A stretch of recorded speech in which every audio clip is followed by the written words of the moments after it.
I have a great respect for incremental improvement, and I've done that sort of thing in my life, but I've always been attracted to the more revolutionary changes.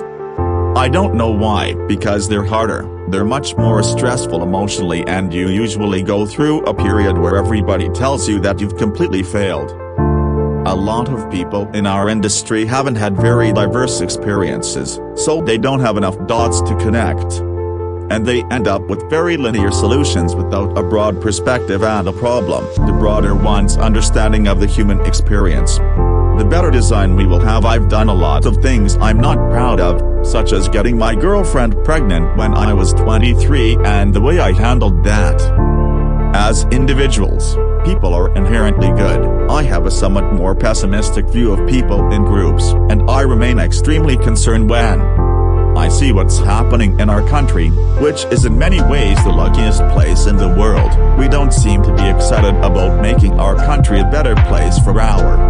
And it comes from saying no to 1,000 things to make sure we don't get on the wrong track or try to do too much. We're always thinking about new markets we can enter, but it's only by saying no that you can concentrate on the things that are really important. Innovation has nothing to do with how many R&D dollars you have. When Apple came up with the Mac, IBM was spending at least 100 times more on R&D.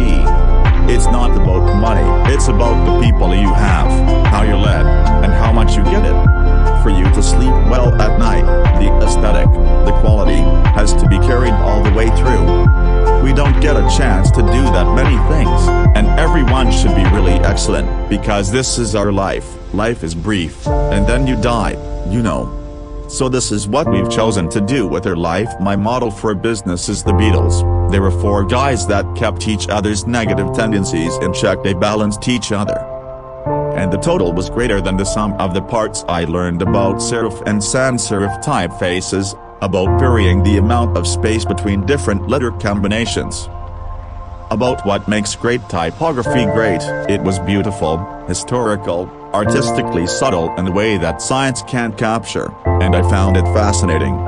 Woz is living his own life now. He hasn't been around Apple for about 5 years, but what he did will go down in history. The reason that Apple is able to create products like the iPad is because we've always tried to be at the intersection of technology and the liberal arts. What we want to do is make a leapfrog product that is way smarter than any mobile device has ever been, and super easy to use.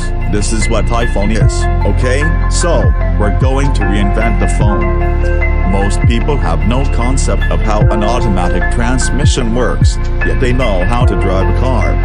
You don't have to study physics to understand the laws of motion to drive a car. You don't have to understand any of this stuff to use Macintosh.